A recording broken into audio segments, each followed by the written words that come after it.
going on, guys? It's Cimo. Now today I'm going to be bringing to you my January 2017 Banlist prediction video. Now I did speak with Julia Hedberg with Konami, and she did say that there's no definitive date for this upcoming ban list, so quite frankly we could have this up until February, maybe even March, until they make an official announcement. I tried to get something out of her to maybe help us out as to when this list will come out, whether or not it's before YCS Seattle or anything like that, but I couldn't really get anything on that. So keep in mind that this list could not come out maybe till February or March, but this is going to be my prediction video for the next ban list. Now, in terms of what the content of this list is going to have, this is my prediction of what I think is actually possible of happening, not what I personally want to happen, but what's more likely than not Konami is going to do looking forward at this list. Now, to start off with the banned cards, the first card we have banned is Magispector Unicorn Kieran. Now, Kieran is just one of the craziest cards currently in the format. It's highly searchable. The effect is just fucking ridiculous in the fact that not only does it basically bounce cards, but the fact that it's recurring through the pendulum mechanic, that it's basically this ultimate disruptor for your opponent. And then on top of that, if that weren't enough, it can't be destroyed or targeted by card effects. You know, maybe if it were, susceptible to that sort of removal, it wouldn't be as big of a pain in the ass as it already is. But that's pretty much not the reality. The reality is we're dealing with this incredible monster that probably should have never been made in the fucking first place. So I definitely think it's Kieran's time to go. They just banned it in the OCG on their recent list, so, that could be a premonition of things to come for the TCG. Now, moving on to the next card, we have Elder Entity Norden. I definitely think it is Norden's time to go as well. I talked about this in my top 5 notable cards for the 2017 ban list, mainly because a pay 1,000, get a free rank 4, in my view, is just completely absurd at this point, especially now that we have things like Totally Awesome in the meta, as well as that we're soon going to have the Zodiacs, which you can revive a Zodiac monster and do all your crazy Zodiac shit that you want. Like, that to me just should not be allowed. Like, you're going to take a deck that's borderline tier 0, maybe tier 0.5, and giving it even more consistency cards. So I definitely think it's Norden's time to go.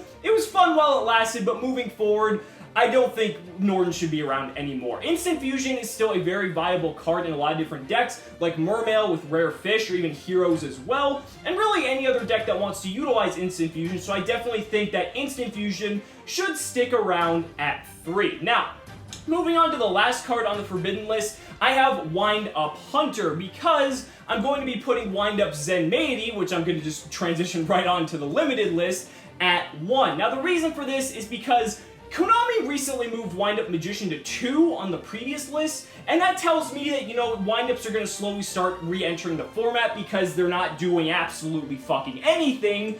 And with that, Wind-Up Hunter is probably going to go to 3 on the next list. Zenmaity is pretty safe to go to 1. They probably still want to ban Hunter because of the wind-up loop and just being able to mill cards out of your opponent's hand. I mean, sure, we dealt with Erebus for, an entire fucking year, but the wind-up loop and getting Erebus are kind of 2 different things, so I definitely think that if Zenmaity were to re-enter the format at 1, that Wind-Up Hunter does need to go. Now, moving on to the limited list, I already did talk about Zenmaity briefly, so I pretty much covered everything I wanted to there.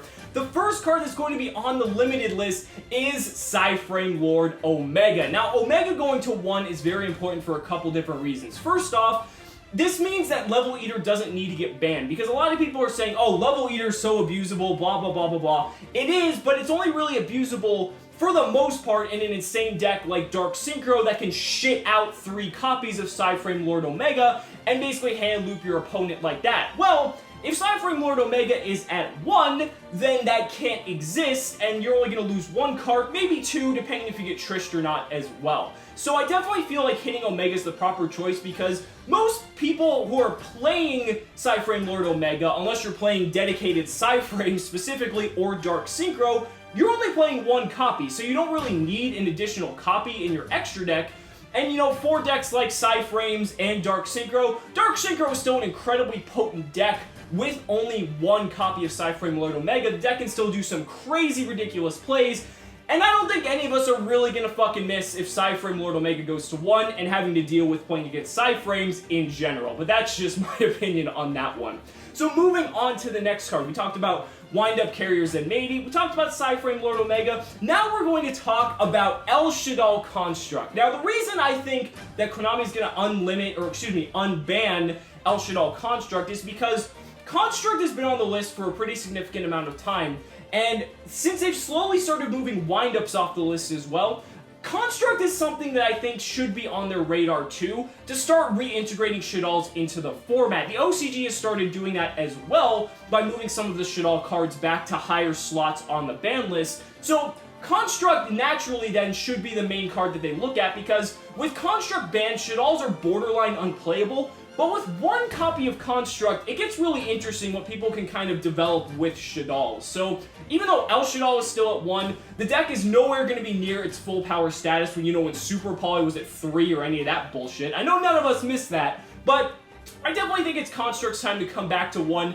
to really see what people can do with it. It's a really powerful card, and the Shaddoll engine is kind of splashable in a bunch of different decks as well, so it'd be really cool to see what people come up with in that respect. So, moving on to the next card, we have Sangan. I think a lot of us forgot that Sangan actually got reprinted with its errata text, and it's still on the fucking ban list, and it was printed like months ago, yet they just never unbanned it. They're just like, oh, whatever, like, no one's gonna play it anyway. But Sangan has a lot of really good potential because Tour Guide is still at 1, and even though Sangan's errata makes it a little bit worse of a card, it's still a searcher for any monster under 1500 attack, so if it dies on your opponent's turn, the other errata part of the text makes no difference, because then on your next turn you're going to be able to do whatever you want with the card.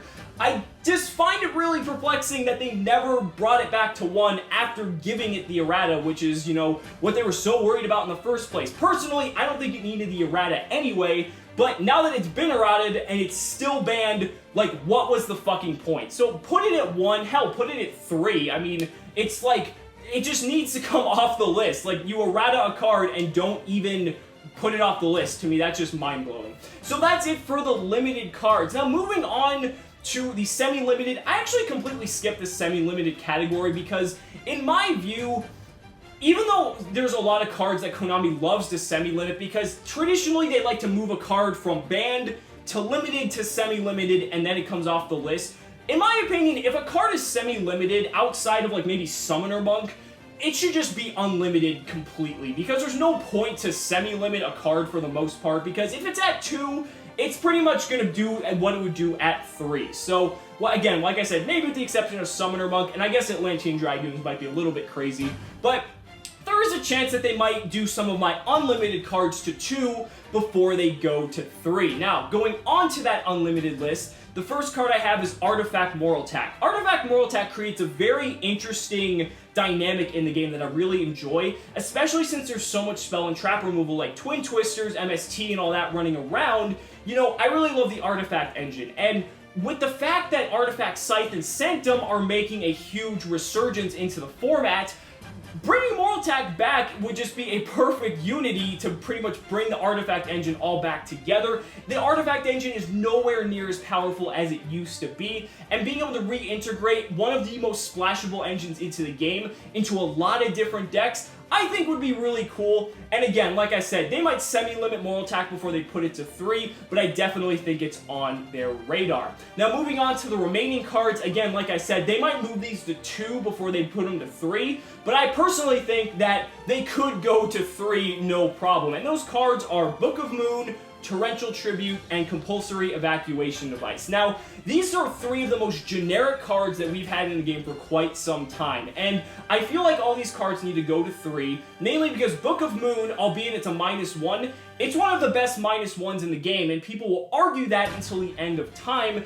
and I definitely think going into Zodiac format, having Book of Moon at 3 would be very, very powerful to counteract the deck. Same thing goes for Compulsory Evacuation Device and Torrential Tribute. Now, the biggest downside that those 2 cards have going for them is the fact that they're both traps, so they need to be set and they're susceptible to back row removal. The other thing is, too, is that Compulsory Evacuation Device targets and Torrential Tribute destroys. So, we live in a format now where targeting and destruction are not exactly the best means of removal. So on top of the fact that that's how it needs to function, and the fact that it's a trap, it has two pretty big downsides.